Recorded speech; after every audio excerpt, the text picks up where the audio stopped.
David Granger declared 2013 year for youth, and the youths responded. The GYSM Youth Rally continues. Region 6, New Amsterdam. On Friday the 6th of December at 6:46 p.m. The municipality will vibrate with presentations from Majority Leader David Granger, James Bond, Christopher Jones, Nobat Hussein, Annette Ferguson, Vijay Prasad, Javon Stevens, and the local sound system will bring up the rear. It's the GYSM Youth Rally, Friday the 6th of December at 6:46 p.m. Region 6, New Amsterdam.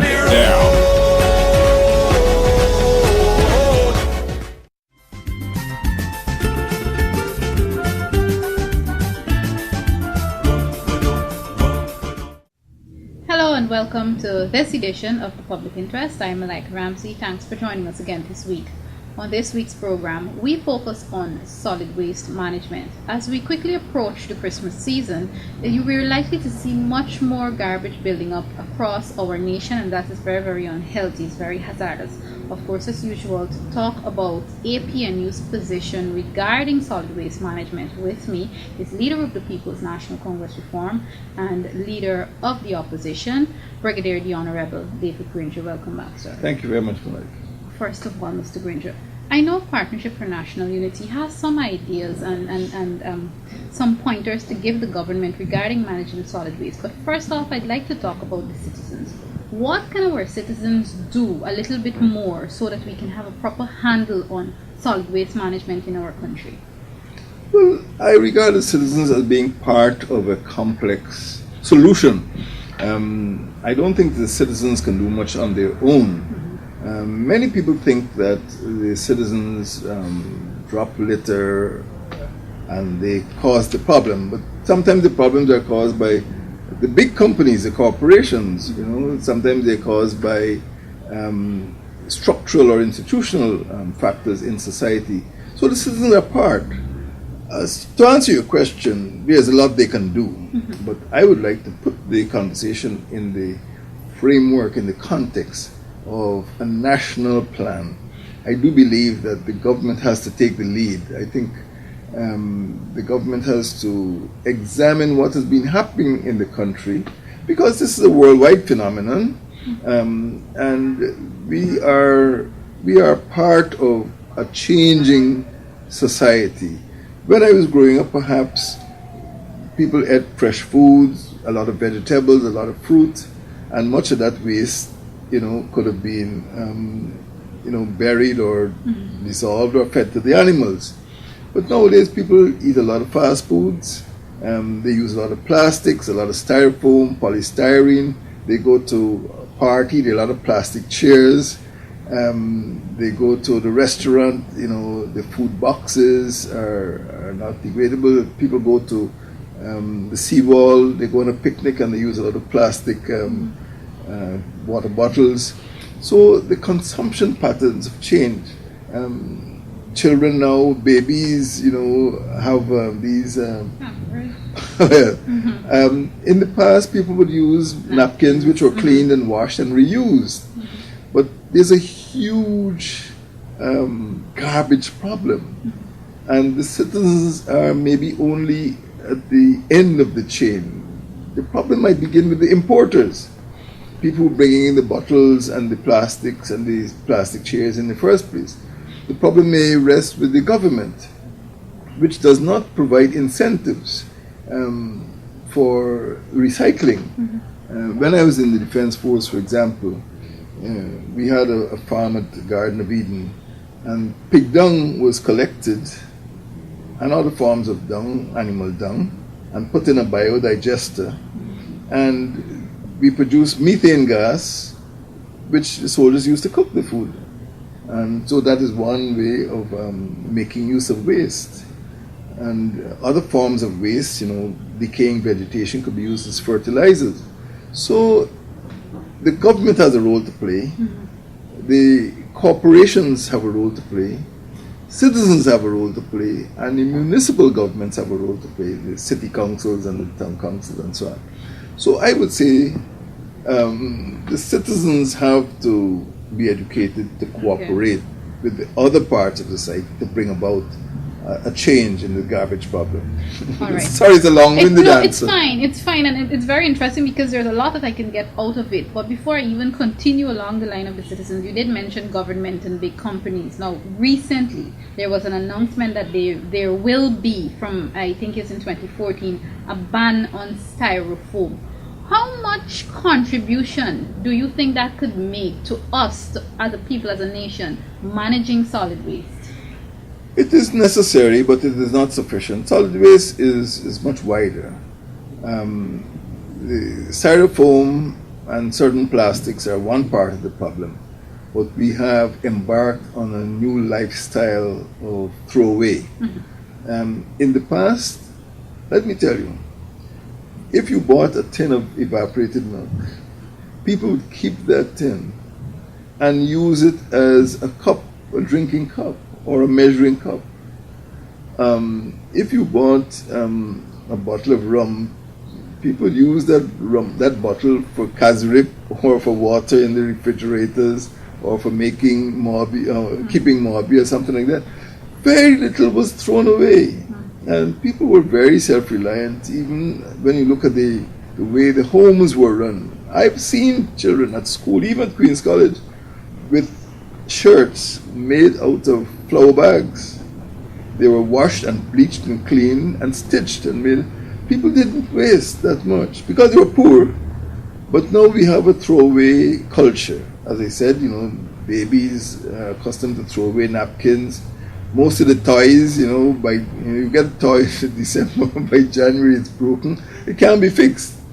People bring bundles and bundles of used tires in Guyana. A used tire is a used tire. And once it's used for a 100 miles, it's no good. It has to be thrown away. So there is this mountain of garbage. I've gone into the hinterland. I've seen people having lunch and they finished it, they just throw it in the river. And those rivers used to be, pristine. You could drink from the river, but now nobody, you see floating carcasses. An animal is dead, you go up on the countryside, you see animals die on the roads and builders waste. So we have to examine our lifestyle. We simply have gotten out of the habit of handling waste in a sustainable manner, and it is something that has to be retaught in schools, in our communities, if we are to move ahead. So again, coming back to it, we have to look at it in a holistic manner.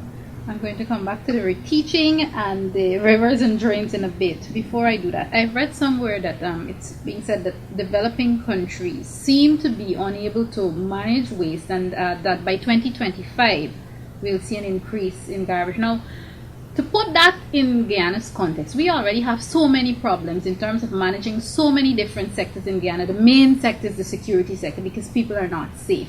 Now, if we're going to expend human resources and probably financial resources to fix the security sector, are we in a position to balance?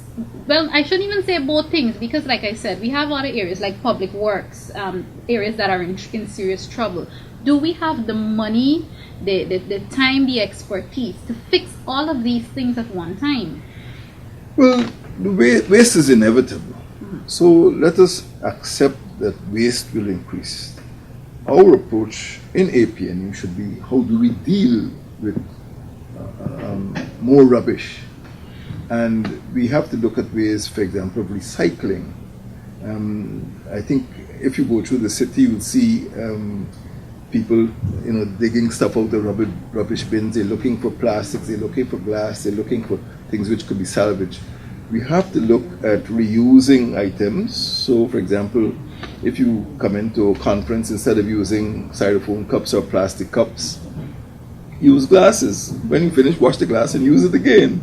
You can use one glass entire year, but you could only use a plastic cup once, perhaps, or twice. So we need to accept the reality of solid waste, and we need to now plan on recycling, reusing, and maybe some form of recovery. In some places in developed countries, when you go into the homes, you'd see maybe 2 rubbish bins, one for plastics and one. I've seen that in Guyana, some places. I've been to a particular church, and the church has, events and functions, and the churchgoers are encouraged to put waste in one, some types of waste, and some types of waste in another. So that is the approach we have to take. So we have to deal with solid waste as a permanent phenomenon, and decide on using strategies and using techniques and tactics in order to ensure that we continue to live in a sustainable manner and the environment is not damaged or harmed. For example, as I mentioned, toxic materials, people bringing in tires which have a very short life, people using excessive amount of plastics instead of wood and cloth and other forms of materials. So we just have to change our lifestyle. All right. This program, of course, the viewers, you already understand that this program is not necessarily designed to discuss flooding, but we have, in the past week, we have seen a very disastrous situation whereby almost the entire city was underwater. And some people are saying maybe it's because our drains are blocked with garbage. People keep throwing things and dumping things out. That is one of the things that would have contributed to causing that flood. Now, I spoke with the city mayor a few weeks ago, Mr. Granger, and he did point out, he talked about buildings going up and the dumping of concrete waste matter, if you want to call it that. And he said he was even approached and asked if we should fill up certain canals and certain drains. Of course, these are all blocking the waterways. What are your thoughts on these things, and how can we connect all of that to the management of solid waste? Well, we have to put the development in the city in context. And as I would like to point out, it's not just Georgetown alone. We have situations developing in other towns and municipalities and the neighborhoods. Now, Georgetown used to be a plantation or a series of plantations. And sugar plantations on the coast of Guyana have a very complex system of canals, of drainage and irrigation canals. In fact, I think at one stage someone did a calculation and in a commission of inquiry, and there were about 52 miles of drainage in 1 square mile of sugar plantation. It sounds, preposterous, but it's true. Now, when you stop sugar cultivation and you put housing settlements, you don't need 52 miles. So people put a lot of concrete, they fill in the gutters, they have beautiful houses, but the drainage doesn't have the capability to remove the amount of rainfall. So instead of falling on absorbent grass and ground, it's falling on concrete, and of course concrete can't absorb. So there is no way for the water to go. So flooding is not just caused by blockages. Flooding is also caused by the lifestyle we've chosen to put housing settlements, to put roads and concrete on places where grass and cane grew. So that is just one of the problems. And of course there are other problems too, that we used to depend a lot on what I call gravity drainage. But now people have turned to mechanical and electrical drainage. So in the past we had a series of cokers. Labor was cheap, and you could have a lot of coker attendants who would get up at the right time, open the cokers so that the rainfall would drain off into the rivers. And of course, when the tide in the river on the ocean or the rivers was high, they would close the cokers. And that is how it operated. For a long time, people never used, in Georgetown, mechanical pumping. Well, to some extent, but not totally. But we've started filling in canals. I remember when I was much younger, East Street was, they had canals. But now part of the hospital has taken over the East Street.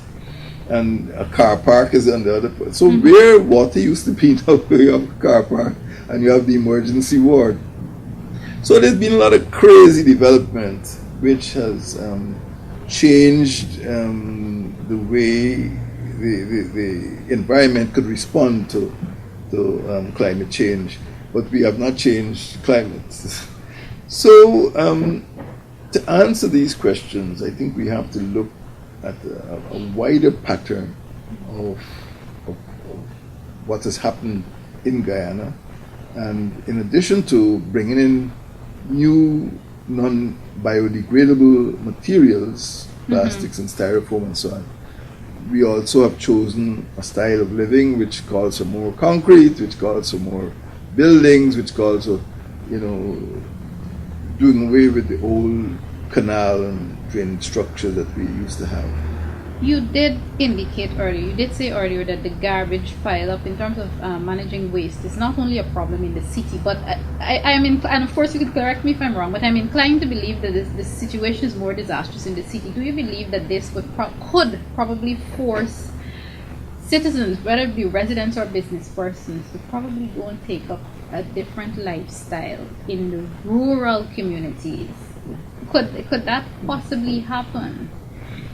And what would be the danger? It should be. In the hinterland, we've had a phenomenon of persons going in for the school rush, and the problem is they haven't actually changed their lifestyles. Instead of producing more or consuming more agricultural produce for the interior, they take a lot of canned and potted foods from the coastline to the hinterland. So in the hinterland, I think the situation is getting worse. I've been at some places and it is hard to get local food. People bring rice from the coastline, they bring canned goods from the coastline. I say, and you're way up the Mazruni and you're eating food that you think it's in a war zone. So I don't think that going into the rural areas you will find the type of typical rustic bucolic life. You find that people are imitating the patterns of the city. You find that restaurants are opening, fast food outlets are opening, and people are using the same plastic, the same problems that we have in the city are being replicated in the countryside. So, as I said, it's a holistic problem. The neighborhoods are faced with solid waste management. You go to Bartica. Bartica used to have beautiful beaches, it used to have a beautiful environment, but gradually we find that the piles of rubbish are taking over. So I don't feel very hopeful that unless there is a massive national movement, we're going to bring about the sort of change we want. This may take us off topic just for a minute or two, but and it's interesting that you would say that, look, people now who are living in the hinterland communities, of course in the rural communities, are now taking canned stuff, bottled stuff, instead of using their own natural foods. What do you think has caused that? Because some persons might argue that it's a case where they're possibly losing their own identity. What would have caused that change? Convenience, cost. I mean, when you look at something like beverages, people prefer to go into the shop and buy a little I don't want to knock any particular product. Buy some soda. Soft drink, soda, aerated beverage, rather than make Mobi or make ginger beer or make sorrel. Maybe sorrel is healthier or Mobi is healthier, but people prefer the convenience. In 1 minute flat, you can get a drink, you can get something to eat, and you feel satisfied. It mightn't be healthy, but you feel satisfied. But the old-fashioned way would take a long time to prepare Mobi, to prepare these beverages. So it's convenience. People are in a hurry. They will have to get to work, or they come home from work late. They want to go somewhere. It's easy to buy something out of a container. So that is part of the problem we face. Convenience sometimes costs. People get richer. Well, who wants to drink Mobi? Which rich man wants to go into a restaurant and ask for a glass of sorrel? Even though it's healthier. Yes, they want to get some bottle, some vodka, some Grey Goose vodka or something, or some alcoholic beverage. And so it goes on. Your kid, wants toys. You don't want something which is, which is perhaps, maybe made of wood or cloth or some other fabric. You want something which is electronic. It has batteries. It has, and it has, it's a mechanical device, and it can't be replaced. It gets broken, and you throw it away, get another one. So it is all sorts. And people are richer, at least some of them. People want convenience, and people can't be bothered with, the time it takes to use the old-fashioned products. So I believe you have to look at those lifestyle changes, and as the population gets bigger and grows, and there are more young people, people want their own devices. Now, let's look at a simple thing like the camera. In the past, if a family wanted to take a photograph, they would dress up on a Sunday afternoon and go to Acme Photo Studio or something like that, But now you want to take a photograph, you pull out your cell phone. So everybody's got these devices. But when the device goes bad, you throw it away and get another one. Sometimes you pass by a garbage dump, you see bits of computer monitors and keyboards. You see DVDs on the ground, but they're no use. And we're generating a tremendous amount of waste. And 50 years ago, it wasn't like that. What are the possible dangers for us as a people if we don't manage our solid waste? Well, the danger is, one danger is that there is a greater degree of, toxicity, that some of the products are toxic. We may not realize it, but some of them might be carcinogenic. They generate, cancer. They cause cancer. Again, land space is limited, as we discovered at the Lerpontier landfill. And at one point, people pointed out that was the highest point in Georgetown, the highest natural point, in, of course, not higher than St. George's Cathedral. But the actual area of land that is being used as landfills, which could be used for other facilities, sport, recreation, other facilities, is being used up. And in some countries, like the Caribbean islands, it is, it eats up the land for agriculture and other purposes. So I think there are dangers of simply creating these wastelands. Instead of using land for productive purposes, they're taking up, creating these landfills and sometimes they're not correctly used. Some landfills have a lot of toxic materials, they have a lot of non-biodegradable materials, so they will take centuries before they're actually degraded, if at all. Some of them will never be degraded. So unless we change our lifestyles, we are going to run out of useful land for human settlement. Sometimes when we go through the media, the things that would be reported in the media, we get the feeling that a Partnership for National Unity, of course, and the People's National Congress reform is somehow being shut out in terms of solutions for certain things. But in this case, in terms of managing solid waste, do you see that, or do you feel that government and maybe the local government ministry would somehow open the door and try to, allow APNU to help them manage? Because like you said, this is not an issue for one party or one partnership. Do you see government opening the door to you? Well, I hope they would, because sometimes they have bright ideas. Let us look at the Hague-Bosch landfill on the East Bank. Maybe at first it seemed a good idea to stop using the Lerpontier landfill and to go out of town. But the location they chose can only be accessed by the most congested road in the entire country, the East Bank. I mean, there's no other part of Guyana where the traffic congestion is so heavy as the East Bank. So what happens now? Hague-Bosch is a good idea, but they don't consult with other partners. You build it there.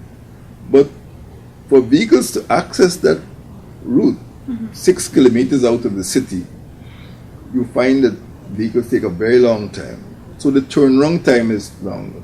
So in no given day could you deliver all of the waste in the city simply because of traffic. So every day, only about 60% of the waste could be taken to the landfill. Now, if it was discussed, perhaps people might have come up with a different idea of how to use that landfill. In addition to that, the waste is not sorted. So everything goes there. So you have a small army of pickers who go through the waste. Now that is no place for the pickers. The sorting should have been done in home so that people can deliver plastics in one container and maybe the other forms of degradable waste in another container. So all I'm saying is that if there were consultation, if there was collaboration, people could have brought up different ideas and said, look, rather than create the landfill site at this location or in this manner, there might be other ideas. So that is why I would say that consultation is more important, and APNU is prepared to consult.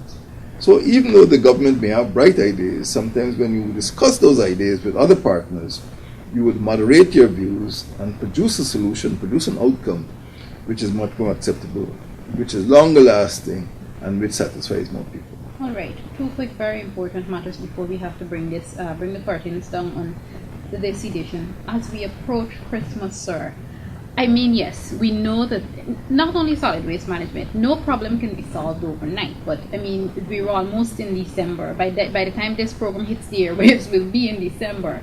But as we approach Christmas, where there is bound to be more garbage pile up, what can we possibly do to temporarily solve the problem, or at least assist us to?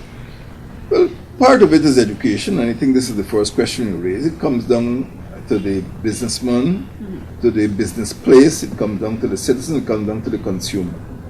And we must take responsibility for that. Secondly, we must provide more receptacles where waste could be put and removed.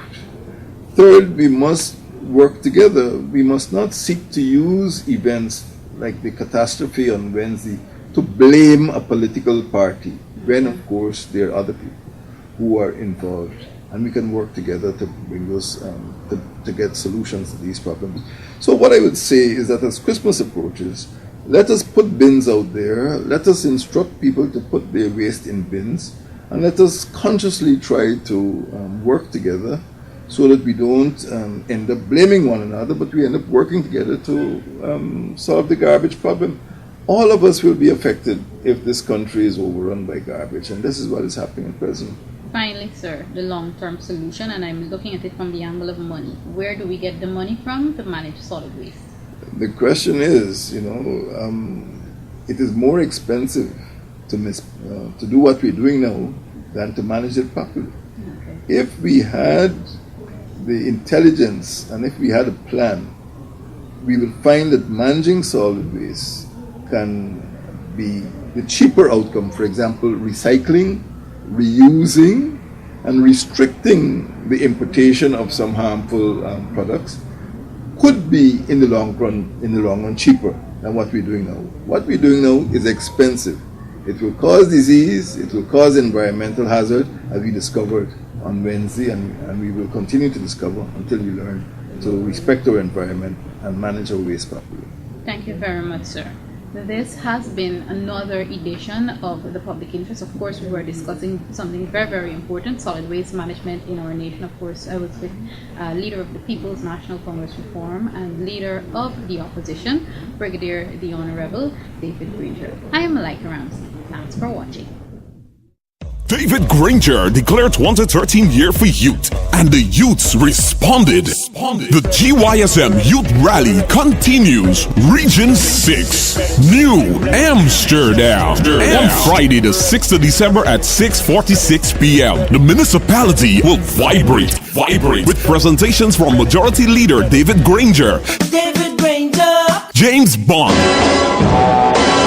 Christopher Jones, Norbert Hussein, Annette Ferguson, Vijay Prasad, Javon Stevens, and the local sound system will bring up the rear. It's the GYSM Youth Rally, Friday the 6th of December at 6:46 p.m. Region 6, New Amsterdam.